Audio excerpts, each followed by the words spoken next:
Absolutely. Positively, baby. You better bet it. What's going on, everybody? It's your boy Tight Handle here, back with another video, man, and today I am bringing you guys the best jump shots in NBA 2K21. Now you're gonna see in this gameplay all the jump shots, catch and shoot, off the movers, off the dribble, man, everything you could ever want in these jump shots I'm gonna bring to you today. I'm also gonna bring you guys some of the best shooting tips that you'll find to help you green more consistently and shoot more consistently at a high price. You know, I'll talk about this later in the video, but one of them being visual cues. You got to make sure you know when to release your jump shot, how to do it, and honestly, we'll talk about the whole analytics of shooting later in the video, but here we go. For tip number one, it's going to be to buy jump shot boosts. Now, I know sometimes they can be costly, especially if you can't afford the VC, but trust me, these are a necessity. If you don't have boosts, it's going to be really hard to shoot, and you're overall just going to be losing out on so much potential progression. So for tip number two, it's going to be make sure you have hotspots and try to get your badges as fast as you can. So you can see in the video, this is how to check to see if you have your hotspots. But basically, if you have cold spots, it's really going to reduce your chance of them to go in, especially when you're already struggling without the badges. So it's really essential to maintain those hotspots and take good shots.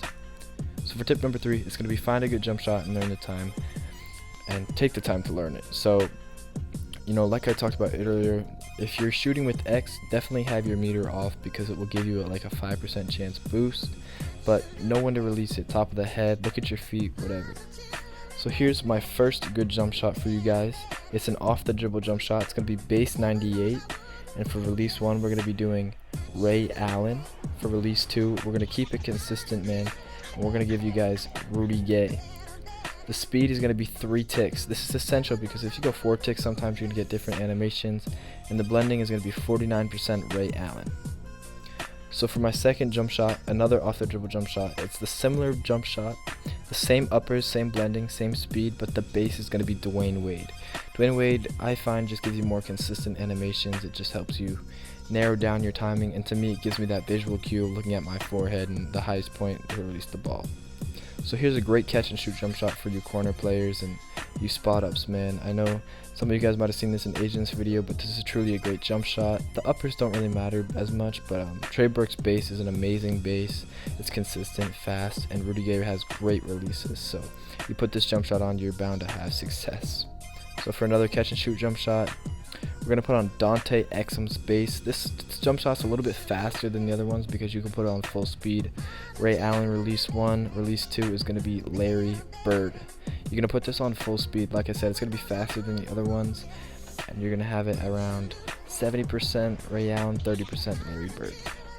So one thing that's really essential to your shooting and your shooting progress is knowing actually how to shoot. You know, a lot of times there's a misconception in the community that, you know, you just hold X and, you know, you pray, rely on vibration, but there's actually a technique behind shooting, and it actually requires a lot of skill this year. So I'm going to bring you guys the best tips that I find and the way I know how to shoot. So for me, when I shoot, I look for visual cues, just like, you know, if you're a quarterback of a football team, you look for visual cues in the defense to know who to throw to.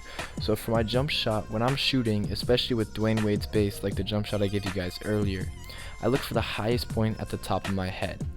You know, this will really benefit you if you can get this down, because when you are switching between East servers and West servers, you know, if you play events in Asia, you know, wherever you are, Europe, you can always rely on looking at the top of your head. This will help you, you know, your highest point. This will help you shoot through any delay, any type of latency, and honestly, it's so consistent that you're crazy to not do it. Now, it's really tough this year to shoot if you don't have your badges and you don't have your hotspots, like I said earlier. So a lot of people are using the meter. Now, that's okay, that's fine, I get that 100%, but here's my logic behind that. If you're using the meter, you might as well use the stick, because the stick will give you a ton of help. It will give you, you know, obviously it's a lot harder to do, but it will give you a boost to shoot and a boost to have proper timing. So if you're just going to use X, you might as well just take that extra time to learn how to properly shoot without the meter, and therefore you're going to get that, like I said earlier, 5% boost since you have your meter off, and honestly this will help you produce either way. I appreciate you guys for tuning in, man. I hope these tips help. Let me know in the comments if they do. I'll be back with some more videos, man. I got a good video coming for you guys on our road to elite for the 3v3 Pro-Am, man. A lot of great content, a lot of great shooters. Special shout out to my boy Bootot for sending me these clips, man. I'll catch you guys in the next video. Make sure to like and subscribe. Heaven knows I wouldn't fool ya.